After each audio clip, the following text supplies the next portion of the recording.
Dos jóvenes de 18 años, una noche de celebración y un silencio que duró 12 años.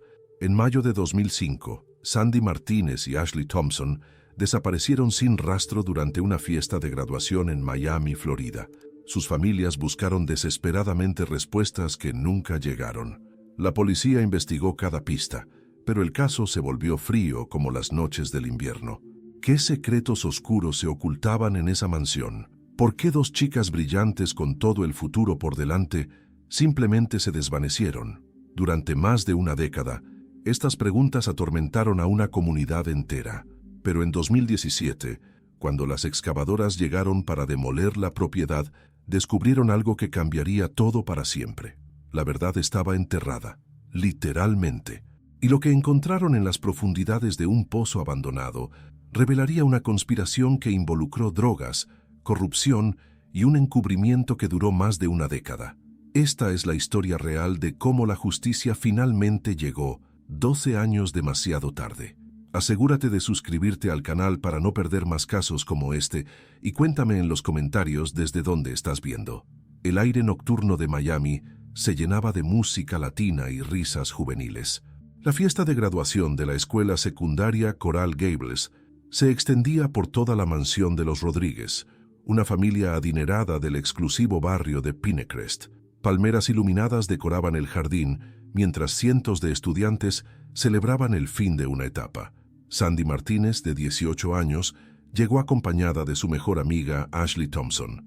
Ambas eran inseparables desde sexto grado, compartían todo, secretos, sueños y la emoción de comenzar la universidad en el otoño. Sandy, con su cabello negro ondulado y sonrisa contagiosa, estudiaba para ser maestra. Ashley, rubia de ojos azules y personalidad más reservada, soñaba con convertirse en veterinaria. La fiesta transcurría normalmente hasta las 11:30 p.m., cuando varios testigos vieron a las chicas dirigirse hacia la parte trasera de la propiedad, donde se encontraba un antiguo pozo abandonado cubierto por tablones de madera. Nadie prestó mayor atención. Las fiestas estudiantiles siempre tenían grupos dispersos por toda la casa. A las 2:00 a.m., cuando la celebración comenzaba a declinar, los padres de Sandy notaron que su hija no respondía a las llamadas. Los Thompson también buscaban desesperadamente a Ashley. Ambas familias se reunieron en la fiesta, preguntando a cada invitado si habían visto a las jóvenes. La búsqueda inicial fue caótica. Los organizadores de la fiesta, nerviosos por posibles problemas legales, minimizaron la situación. Algunos estudiantes ebrios dieron testimonios contradictorios. Marcos Rodríguez, el anfitrión, insistía que las chicas habían salido temprano de la fiesta. A las 6:00 a.m. del 16 de mayo, las familias presentaron la denuncia oficial de desaparición. El detective Carlos Vázquez, veterano del Departamento de Policía de Miami-Dade, tomó el caso. Las primeras horas fueron cruciales, pero ya habían pasado más de 6 horas desde que alguien vio a Sandy y Ashley por última vez. Los investigadores encontraron los bolsos de ambas chicas en el jardín, cerca de la piscina, pero sus teléfonos celulares nunca aparecieron. Los padres de Sandy revelaron que su hija había discutido recientemente con su exnovio, Roberto Salinas, quien no había sido invitado a la fiesta, pero varios testigos aseguraban haberlo visto en los alrededores. El detective Carlos Vázquez inició la investigación con un equipo de 6 oficiales. La mansión Rodríguez se convirtió en escena del crimen, acordonada mientras los técnicos forenses buscaban evidencias. Los 200 invitados a la fiesta fueron citados para interrogatorio individual. Las primeras 48 horas arrojaron información contradictoria. María Gómez, compañera de clase, declaró haber visto a Sandy y Ashley hablando con 3 hombres desconocidos cerca del área de la piscina alrededor de las 11:00 p.m. Describió a uno de ellos como alto, con tatuajes en los brazos y aproximadamente 25 años. Roberto Salinas, el exnovio de Sandy, tenía una coartada sólida. Había estado trabajando en el turno nocturno de un restaurante en South Beach, con múltiples testigos que confirmaron su presencia durante toda la noche. Sin embargo, sus amigos cercanos revelaron que Roberto había amenazado a Sandy durante su última discusión, diciendo que si no regresaba con él, se arrepentiría. La familia Thompson contrató a un investigador privado, James Morrison, quien comenzó su propia búsqueda paralela. Morrison descubrió que Ashley había estado recibiendo mensajes de texto de un número desconocido durante las semanas previas a la fiesta. Los mensajes contenían invitaciones a encuentros privados y algunas amenazas veladas. El rastro de los teléfonos celulares se perdió completamente. Las torres de telefonía móvil registraron las últimas señales a las 11:45 p.m., precisamente en el área de Pinecrest. Después de esa hora, ambos dispositivos parecían haberse desvanecido del mundo. Los investigadores interrogaron a Marcos Rodríguez, el anfitrión, quien mostró nerviosismo excesivo. Su historia cambió varias veces durante el interrogatorio. Inicialmente dijo que no había visto a las chicas después de las 10:00 p.m., pero luego admitió haberlas visto dirigirse hacia el jardín trasero. La búsqueda se extendió por los pantanos cercanos, canales y áreas boscosas alrededor de Pinecrest. Helicópteros sobrevolaron la zona durante días, mientras buzos exploraron canales y lagos de la región. Perros entrenados rastrearon olores desde la mansión hasta varios puntos de la ciudad, pero ninguna pista concreta emergió. Un mes después del desaparecimiento, la investigación se fragmentó en múltiples teorías. La primera hipótesis sugería que Sandy y Ashley habían sido secuestradas por una red de tráfico humano que operaba desde el puerto de Miami. Esta teoría ganó fuerza cuando otros 2 casos similares de jóvenes desaparecidas fueron reportados en condados vecinos. La segunda teoría apuntaba hacia Roberto Salinas, quien, a pesar de su coartada, había mostrado comportamientos erráticos desde la desaparición. Familiares revelaron que Roberto había estado consumiendo drogas y alcohol en exceso, además de hacer comentarios crípticos sobre Sandy que preocupaban a quienes lo conocían. Los investigadores también exploraron conexiones con pandillas locales. Miami en 2005 enfrentaba un aumento en la actividad criminal juvenil, particularmente en áreas donde se mezclaban estudiantes de diferentes niveles socioeconómicos. La mansión Rodríguez estaba ubicada en una zona fronteriza entre barrios exclusivos y comunidades más conflictivas. Un falso testimonio casi desvió completamente la investigación. Un hombre llamado Pedro Hernández se presentó en la estación policial afirmando haber visto a 2 jóvenes que coincidían con la descripción de Sandy y Ashley en una gasolinera cerca del aeropuerto, 3 días después de la desaparición. Este testimonio movilizó recursos significativos hacia el área aeroportuaria. La búsqueda en el Aeropuerto Internacional de Miami reveló que Hernández había mentido, buscando la recompensa de $50,000 que las familias habían ofrecido. Su testimonio falso consumió 2 semanas valiosas de investigación y recursos policiales. James Morrison, el investigador privado, seguía una pista diferente. Había descubierto que Ashley Thompson había estado investigando secretamente sobre actividades ilegales en su escuela. Un diario encontrado en su habitación revelaba sospechas sobre un profesor que supuestamente vendía drogas a estudiantes. 7 meses después del desaparecimiento, la investigación oficial comenzó a perder intensidad. El detective Carlos Vázquez había agotado las pistas principales y enfrentaba presión del departamento para enfocar recursos en casos más recientes. Las búsquedas físicas habían terminado y los interrogatorios no habían producido información útil. Las familias Martínez y Thompson organizaron múltiples campañas mediáticas, aparecieron en programas de televisión locales y nacionales, distribuyeron miles de volantes y mantuvieron una página web dedicada a la búsqueda. La comunidad latina de Miami se movilizó masivamente, organizando marchas y eventos para mantener viva la memoria de las jóvenes. Durante este periodo, surgieron testimonios contradictorios de estudiantes que habían estado en la fiesta. Algunos cambiaron sus versiones iniciales, mientras otros revelaron información que habían ocultado por miedo o por estar bajo efectos del alcohol esa noche. La confusión de testimonios complicó aún más la investigación. Roberto Salinas fue sometido a múltiples interrogatorios y exámenes de polígrafo. Aunque mostró signos de estrés y ansiedad, nunca se encontraron pruebas físicas que lo conectaran directamente con el desaparecimiento. Su familia contrató un abogado y Roberto dejó de cooperar voluntariamente con la investigación. Los padres de Sandy contrataron a un segundo investigador privado, especializado en casos de personas desaparecidas. Este investigador, Patricia Vega, se enfocó en el análisis de patrones conductuales y posibles conexiones con casos similares en otros estados. Su trabajo reveló similitudes con desapariciones en California y Texas, pero ninguna conexión definitiva fue establecida. A finales de 2005, el caso de Sandy Martínez y Ashley Thompson fue clasificado como frío en los archivos policiales. Esto significaba que permanecía abierto pero sin investigación activa. Las familias se sintieron abandonadas por el sistema judicial y comenzaron a perder esperanza en encontrar respuestas. Durante la siguiente década, el caso de Sandy y Ashley se desvaneció gradualmente de la atención pública. Los medios de comunicación pasaron a otras historias, y solo las familias mantenían viva la búsqueda.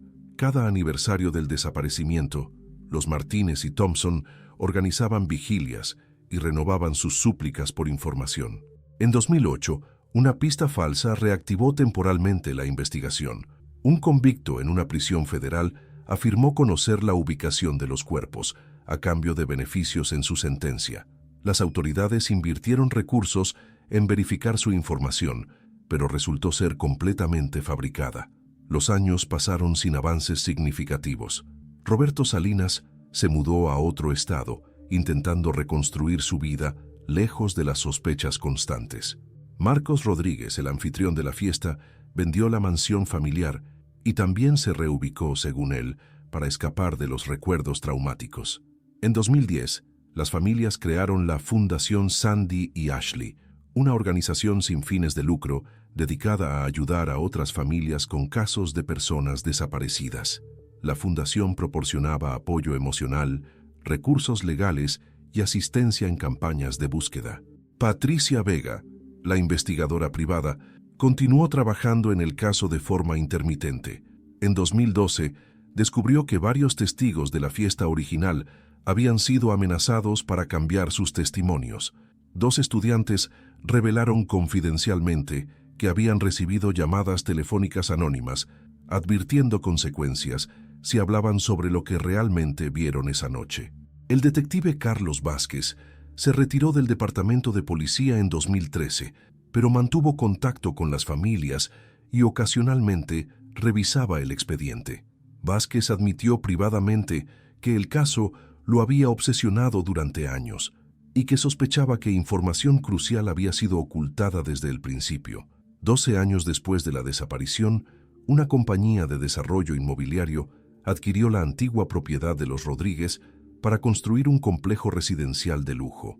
La mansión original sería demolida y el terreno completamente remodelado para crear condominios modernos. Miguel Santamaría, capataz de la empresa constructora Desarrollos del Sur, llegó temprano esa mañana para supervisar los trabajos de excavación. Su equipo incluía operadores de maquinaria pesada, ingenieros y trabajadores especializados en preparación de terrenos. Durante las primeras horas, la excavación procedió normalmente. Los trabajadores removieron estructuras superficiales, sistemas de drenaje y cimientos antiguos. El objetivo era nivelar completamente el terreno para las nuevas construcciones. A las 10:30 am, José Morales, operador de una excavadora, notó algo inusual mientras trabajaba en el área del jardín trasero. Su máquina había golpeado algo sólido bajo tierra, diferente a las rocas o estructuras esperadas. Al inspeccionar más de cerca, descubrió lo que parecía ser un pozo circular cubierto por tablones de madera muy deteriorados. Miguel Santamaría se acercó a examinar el hallazgo. El pozo tenía aproximadamente 1,5 metros de diámetro y parecía muy profundo. Los tablones de madera que lo cubrían estaban podridos y parcialmente colapsados, probablemente por años de exposición a la humedad de Miami. Los trabajadores iluminaron el interior del pozo con linternas potentes. Lo que vieron los dejó sin palabras. El pozo estaba lleno de agua estancada, escombros y basura acumulada durante años, pero más impactante fue lo que flotaba parcialmente sumergido en el agua turbia. Santamaría inmediatamente ordenó detener todos los trabajos y contactó a las autoridades. A las 11:45 am, la primera patrulla policial llegó al sitio. Los oficiales confirmaron lo que los trabajadores habían encontrado: restos humanos visibles en el fondo del pozo abandonado. El área fue acordonada como escena del crimen. El detective actual a cargo de casos fríos, Elena Rodríguez, fue notificada y llegó al sitio junto con el equipo forense. La ironía no pasó desapercibida. Después de 12 años, las respuestas podrían estar exactamente donde todo comenzó. La extracción de los restos del pozo requirió un operativo técnico complejo. Buzos especializados descendieron con equipo de respiración autónoma y cámaras subacuáticas para documentar cada detalle antes de disturbar la escena. El agua estancada había preservado algunas evidencias, pero también había causado deterioro significativo. El forense jefe, Dr. Antonio Mendoza, supervisó personalmente la recuperación. Los primeros hallazgos confirmaron que se trataba de 2 esqueletos humanos, ambos correspondientes a mujeres jóvenes. Los restos estaban mezclados con escombros, bolsas de basura y otros objetos que habían sido arrojados al pozo durante años. Entre los objetos recuperados, los investigadores encontraron 2 teléfonos celulares en estado de descomposición avanzada, pero con números de serie aún legibles. La verificación confirmó que pertenecían a Sandy Martínez y Ashley Thompson. También recuperaron joyas, incluyendo un anillo que la madre de Sandy identificó inmediatamente como el regalo de graduación que le había dado a su hija. Los análisis dentales preliminares confirmaron las identidades. Después de 12 años de incertidumbre, las familias finalmente sabían que Sandy y Ashley habían muerto la noche de la fiesta. Sin embargo, las circunstancias de su muerte requerían investigación adicional. El doctor Mendoza comenzó el examen post-mortem de los restos. Los huesos mostraban signos de trauma, incluyendo fracturas en el cráneo que sugerían violencia antes de la muerte. La posición de los esqueletos en el pozo indicaba que los cuerpos habían sido arrojados, no que hubieran caído accidentalmente. La detective Elena Rodríguez reopeó oficialmente el caso como homicidio doble. Su primera acción fue localizar a todos los participantes de la investigación original. El detective Carlos Vázquez, ahora retirado, fue contactado para proporcionar su experiencia y conocimiento del caso. Las noticias del descubrimiento se extendieron rápidamente por Miami. Los medios de comunicación locales y nacionales cubrieron intensamente la historia. Las familias Martínez y Thompson, después de años de incertidumbre, enfrentaban una nueva realidad. Sus hijas habían sido asesinadas y los culpables habían permanecido libres durante más de una década. Con evidencia física finalmente disponible, la detective Elena Rodríguez formó un equipo especializado para reinvestigar el caso. Su primer objetivo fue reinterrogar a todas las personas que habían estado presentes en la fiesta de 2005, muchas de las cuales ahora eran adultos con familias y carreras establecidas. La tecnología forense había avanzado significativamente en 12 años. Los teléfonos celulares recuperados, aunque severamente dañados, fueron enviados a laboratorios especializados que podían extraer información de dispositivos en condiciones extremas. Los resultados revelaron mensajes de texto y llamadas realizadas la noche de la desaparición. Los registros telefónicos mostraron que Ashley había recibido una llamada a las 11:35 p.m. desde un número que no figuraba en su lista de contactos. La llamada duró apenas 45 segundos. Sandy había enviado un mensaje de texto a su madre a las 11:40 p.m. diciendo: «Todo bien, nos vemos mañana». Pero los investigadores sospechaban que alguien más había enviado ese mensaje. Roberto Salinas, ahora de 30 años y viviendo en Orlando, fue localizado y citado para un nuevo interrogatorio. Su reacción fue de shock genuino al enterarse del descubrimiento de los cuerpos. Salinas había mantenido durante años que Sandy y Ashley habían huido voluntariamente, posiblemente para comenzar una nueva vida en otro lugar. Marcos Rodríguez, el anfitrión original de la fiesta, presentó mayor resistencia. Ahora era un abogado exitoso en Tampa y contrató representación legal antes de cualquier interrogatorio. Su abogado argumentó que su cliente había sido menor de edad en 2005 y que cualquier declaración previa podría no ser válida. La detective Rodríguez utilizó técnicas de investigación modernas para reconstruir digitalmente la noche del 15 de mayo de 2005. Analizó registros de redes sociales, fotografías de la fiesta que habían sido subidas a Internet años después y testimonios de testigos que habían permanecido en silencio durante más de una década. Un avance significativo, llegó cuando Carolina Vázquez, compañera de clase de Sandy y Ashley, contactó voluntariamente a la policía. Carolina reveló que había mantenido un secreto durante 12 años por miedo a represalias. Esa noche, había visto a las dos jóvenes siendo forzadas hacia el área del pozo por 3 hombres, uno de los cuales reconoció como hermano mayor de Marcos Rodríguez. El testimonio de Carolina Vázquez abrió una nueva línea de investigación centrada en Diego Rodríguez, hermano mayor de Marcos, y quien tenía 24 años en 2005. Diego había estado presente en la fiesta, pero nunca había sido interrogado exhaustivamente durante la investigación original. La detective Elena Rodríguez localizó a Diego en Los Ángeles, donde trabajaba como ejecutivo en una empresa de tecnología. Cuando fue contactado, Diego inicialmente negó cualquier participación, pero su comportamiento nervioso y respuestas evasivas levantaron sospechas. Los registros financieros revelaron que Diego había abandonado Miami abruptamente 3 semanas después de la desaparición, supuestamente para aceptar un trabajo en California. Sin embargo, los investigadores descubrieron que había rechazado una oferta de trabajo local muy atractiva para marcharse del estado. Confrontado con evidencia creciente, Diego Rodríguez solicitó hablar con un abogado. Durante las negociaciones legales, su representante sugirió que su cliente podría proporcionar información valiosa a cambio de consideraciones en una posible acusación. La presión psicológica se intensificó cuando los investigadores interrogaron a los otros 2 hombres identificados por Carolina Vázquez. Uno de ellos, Rafael Domínguez, había muerto en un accidente automovilístico en 2009. El otro, Luis Mendoza, fue localizado en prisión, cumpliendo condena por otros delitos.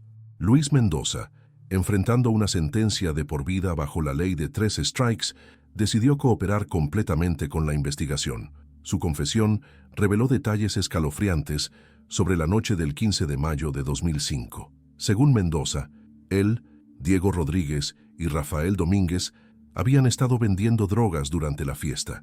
Sandy y Ashley habían sido testigos de una transacción que salió mal, resultando en violencia. Cuando las jóvenes amenazaron con reportar lo que habían visto, los 3 hombres las siguieron hasta el área del pozo. La situación escaló rápidamente. En el forcejeo, Ashley fue golpeada y cayó al pozo.